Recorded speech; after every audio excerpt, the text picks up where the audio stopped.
السلام علیکم ناظرین، سلامتی ہو آپ پر جہاں بھی آپ ہوں۔ کیلنڈر پر آج تاریخ ہے 16 نومبر۔ اپنے میزبان راہی حجازی سے انڈیا کی خبریں سنیے۔ امراوتی بند کے دوران مسلمانوں کی دکانوں کو چن چن کر نشانہ بنایا گیا۔ انڈین ایکسپریس کی رپورٹ۔ مہاراشٹر کے امراوتی میں بی جے پی کی طرف سے بلائے گئے بند کے دوران مسلمانوں کی دکانوں کو نشانہ بنایا گیا، توڑ پھوڑ کی گئی اور آگ لگا دی گئی۔ انڈین ایکسپریس کے مطابق کوتوالی کے پولیس سربراہ نے کہا کہ بند کے دوران بی جے پی، بجرنگ دل، وشو ہندو پریشد اور مہاراشٹر نو نرمان سینا کے کارکن بڑی تعداد میں وہاں پہنچ گئے اور پولیس کے لیے انہیں سنبھالنا ممکن نہیں رہا۔ ایک پولیس افسر نے بتایا کہ یہ لوگ راج کمل چوک پر جمع ہوئے تھے۔ ہجوم میں سے کچھ نے تشدد کا سہارا لیا، دکانوں میں توڑ پھوڑ کی، انہیں آگ لگا دی اور یہاں تک کہ کچھ گاڑیوں کو بھی آگ لگا دی گئی۔ انہوں نے کہا کہ ایسا لگتا ہے کہ یہ لوگ جمعے کو اقلیتی برادری کے تشدد کے جواب میں تشدد کرنے کے لیے تیار ہو کر آئے تھے۔ ان کے سامنے کھڑی 2 گاڑیوں میں آگ لگا دی گئی، ایک دکان میں توڑ پھوڑ کی گئی اور پھر آگ لگا دی گئی۔ اس کے علاوہ 2 عبادت گاہوں کو بھی نقصان پہنچایا گیا۔ ادھر دوسری طرف مہاراشٹر پولیس نے سابق ریاستی وزیر اور بی جے پی لیڈر انل بونڈے کو گرفتار کر لیا ہے۔ واضح رہے کہ انہوں نے مہاراشٹر تشدد معاملے میں ایک ویڈیو جاری کر کے ہندو تنظیموں کے لوگوں کو جمع کیا تھا، جس کے بعد مسلم طبقے پر ظلم و تشدد کیا گیا تھا۔ ہندوتو صرف فرضی تاریخ کی فیکٹری ہے۔ وزیر اعلیٰ یوگی آدتیہ ناتھ نے اتوار کو برہمن پریوار لکھنؤ کے 16ویں یوم تاسیس میں حصہ لیا۔ اس پروگرام میں اپنے خطاب میں وزیر اعلیٰ نے طالبان سے لے کر چندر گپت تک تاریخ کے بہت سے پرانے صفحات کو پلٹا۔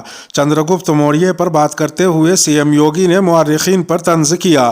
یوگی نے کہا کہ لوگ چندر گپت کو عظیم نہیں مانتے، تاریخ کو کیسے مسخ کیا جاتا ہے۔ ہماری تاریخ چندر گپت موریہ کو عظیم نہیں مانتی، انہوں نے تو اس شخص کو عظیم بتا دیا ہے جو چندر گپت سے جنگ ہار گیا تھا، سکندر، انہیں سکندر اعظم کہا جاتا ہے۔ یوگی آدتیہ ناتھ نے مزید کہا کہ ملک کے ساتھ یہ بڑا دھوکہ ہوا ہے، لیکن ہمارے مورخ خاموش بیٹھے ہیں اور سچ نہیں بتا رہے ہیں۔ سی ایم یوگی کے اس بیان پر آل انڈیا مجلس اتحاد المسلمین کے سربراہ اسد الدین اویسی نے پلٹوار کیا ہے۔ اسد الدین اویسی نے کہا کہ سی ایم یوگی کو اس معاملے میں کوئی علم نہیں ہے، وہ صرف سہولت کے حساب سے بیان دے رہے ہیں، وہ تعلیم کو کوئی اہمیت نہیں دیتے ہیں۔ انہوں نے مزید کہا کہ ہندوتو محض ایک فرضی تاریخ کی فیکٹری ہے۔ اسد الدین اویسی نے کہا کہ چندر گپت اور سکندر تو کبھی لڑے بھی نہیں تھے، ان کے درمیان کوئی جنگ ہی نہیں ہوئی تھی۔ کسی کا یہ کہنا ہی یہ بتاتا ہے کہ ملک کو ایک اچھے تعلیمی نظام کی اشد ضرورت ہے۔ اچھے اسکولوں کے نہ ہونے کی وجہ سے بابا لوگ اپنے من سے کچھ بھی حقائق بنا کر پیش کر رہے ہیں۔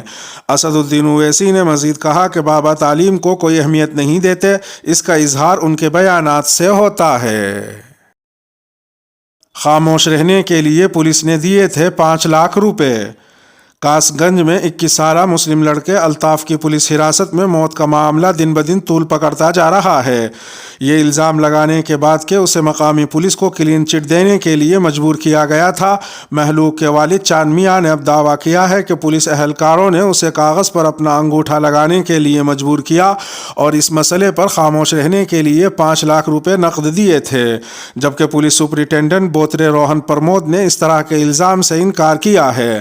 الطاف کے والد چاند میاں نے دعویٰ کیا کہ پولیس اہلکاروں نے انہیں بتایا کہ پیسہ حکومت کی جانب سے ہے۔ انہوں نے مزید کہا کہ ان سے اس معاملے کو آگے نہ بڑھانے کے لیے بھی کہا گیا تھا۔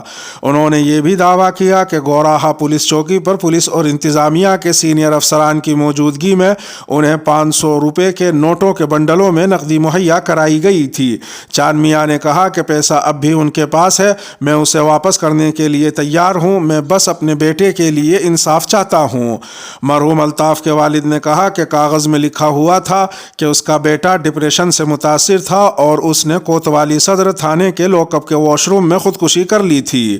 انہوں نے کہا کہ ان کے رشتہ داروں کو بھی اس معاملے کے بارے میں میڈیا سے بات نہ کرنے اور لاش کو خاموشی سے دفن کرنے کی تنبیہ کی گئی تھی۔ شرپسندوں نے سلمان خورشید کے گھر کو آگ لگا دی۔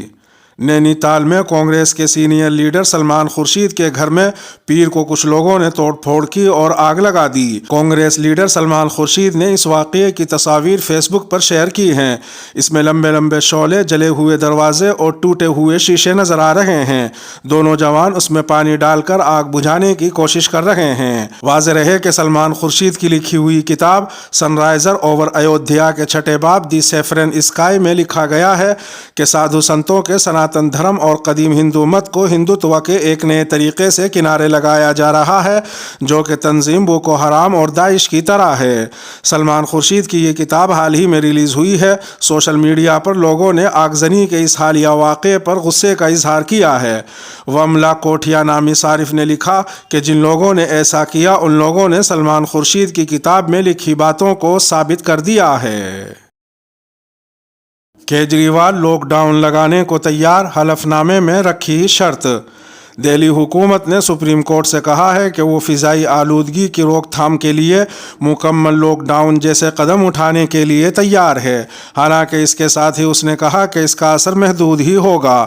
اروند کیجریوال حکومت نے اپنے حلف نامے میں کہا ہے کہ دہلی کے ساتھ ساتھ ان پڑوسی علاقوں میں بھی لاک ڈاؤن کی ضرورت ہے جو NCR کے تحت آتے ہیں۔ کیجریوال حکومت نے اپنے حلف نامے میں کہا کہ دہلی حکومت مقامی اخراج کو کنٹرول کرنے کے لیے مکمل لاک ڈاؤن جیسے اقدامات اٹھانے کے لیے تیار ہے، حالانکہ ایسا قدم تبھی بااثر ہوگا جب اسے پڑوسی ریاستوں کے NCR میں نافذ کیا جاتا ہے۔ دہلی کے کمپیکٹ سائز کو دیکھتے ہوئے لاک ڈاؤن کا ہندوستانی فضائیے پر محدود اثر ہوگا۔ دہلی کی عام آدمی پارٹی حکومت نے کہا کہ اگر ہندوستانی حکومت یا قومی راجدھانی علاقہ اور آس پاس کے علاقوں میں ایئر کوالٹی مینجمنٹ کمیشن کے ذریعے پورے NCR علاقوں کے لیے یہ لازمی کیا جاتا ہے تو ہم اس اقدام پر غور کرنے کے لیے تیار ہیں۔ کوئی مسلمان یہ کہتا تو UP پولیس اسے گولی مار دیتی۔ سیاسی جماعتوں کی کنگنا رنوت کے بھیک میں ملی آزادی والے بیان پر مخالفت جاری ہے۔ آل انڈیا مجلس اتحاد المسلمین کے صدر اسد الدین اویسی نے کہا کہ اگر کوئی مسلمان ایسا کہتا تو UP پولیس اسے گولی مار دیتی۔ UP کے علی گڑھ میں ایک انتخابی ریلی سے خطاب کرتے ہوئے اسد الدین اویسی نے کہا کہ اگر کسی نے یہ بات مسلم کمیونٹی سے کہی ہوتی تو اس پر غداری کا مقدمہ درج ہو جاتا۔ انہوں نے کہا کہ حد تو یہ ہو گئی کہ ایک محترمہ کو ہمارا سب سے بڑا شہری ایوارڈ دیا گیا اور وہ محترمہ ایک ٹی وی کے انٹرویو میں یہ کہتی ہیں کہ ملک کو آزادی 2014 میں ملی۔ اگر یہ بات کوئی مسلمان کہتا تو اب تک اس پر UAPA لگ گیا ہوتا۔ اسد الدین اویسی نے مزید کہا کہ مسلم نوجوان کو جیل میں ڈالنے سے پہلے اسے تھانے لے جا کر اسے گھٹنے کے نیچے گولی مار دی جاتی اور بولتے تو نے غداری کی ہے، مگر وہ رانی ہے، آپ مہاراجہ ہیں، کوئی کچھ نہیں کہتا۔ اویسی نے مزید کہا کہ میں اتر پردیش کے وزیر اعلیٰ سے پوچھ رہا ہوں، میں ملک کے وزیر اعظم نریندر مودی سے پوچھ رہا ہوں کہ کیا ملک 1947 میں آزاد ہوا؟ کیا 2014 میں آزاد ہوا؟ اگر یہ غلط ہے تو کیا ملک کے وزیر اعظم اور اتر پردیش کے وزیر اعلیٰ غداری کا الزام لگائیں گے؟ کیا غداری کا مقدمہ صرف مسلمانوں کے لیے ہے؟ وسیم رضوی کی مرنے کے بعد آگ میں جلانے کی وصیت۔ اپنے بیہودہ بیانات کی وجہ سے سرخیوں میں رہنے والے اتر پردیش شیعہ سینٹرل وقف بورڈ کے رکن اور سابق چیئرمین وسیم رضوی ایک بار پھر خبروں میں ہیں۔ وسیم رضوی نے اپنی وصیت کر دی ہے۔ اس میں انہوں نے مرنے کے بعد قبرستان میں دفنانے کے بجائے شمشان گھاٹ میں جلائے جانے کی خواہش ظاہر کی ہے۔ وسیم رضوی نے اپنی وصیت میں ڈاسنا مندر کے مہنت نرسمہانند سرسوتی کو مکھ اگنی دینے کا حق دیا ہے۔ اس حوالے سے وسیم رضوی نے ایک ویڈیو بھی جاری کی۔ وسیم رضوی نے ویڈیو میں کہا کہ یہ میرا جرم ہے کہ میں نے پیغمبر اسلام پر کتاب لکھی، اس لیے بنیاد پرست مجھے قتل کرنا چاہتے ہیں۔ انہوں نے مزید کہا کہ وہ مجھے قبرستان میں جگہ نہیں دیں گے، اس لیے میری موت کے بعد ملک میں امن رہے میں نے وصیت نامہ لکھ کر انتظامیہ کو بھیج دیا ہے کہ میری موت کے بعد ہندو رسم و رواج کے مطابق میری آخری رسومات ادا کی جائیں۔ ان کا مزید کہنا ہے کہ میرے مرنے کے بعد بھی امن قائم رہے، اس لیے میں نے وصیت نامہ لکھا ہے کہ جو میرا جسم ہے وہ ایک ہندو دوست کو لکھنؤ میں دے دیا جائے اور میری چتا بنا کر آخری رسومات ادا کر دی جائیں۔ وسیم رضوی نے کہا کہ ہمارے یتی نرسمہانند سرسوتی چتا کو مکھ اگنی دیں گے، میں نے ان کو اجازت دے دی ہے۔ لکھیم پور سانحہ UP حکومت ریٹائرڈ جج کی نگرانی میں تحقیقات کے لیے تیار۔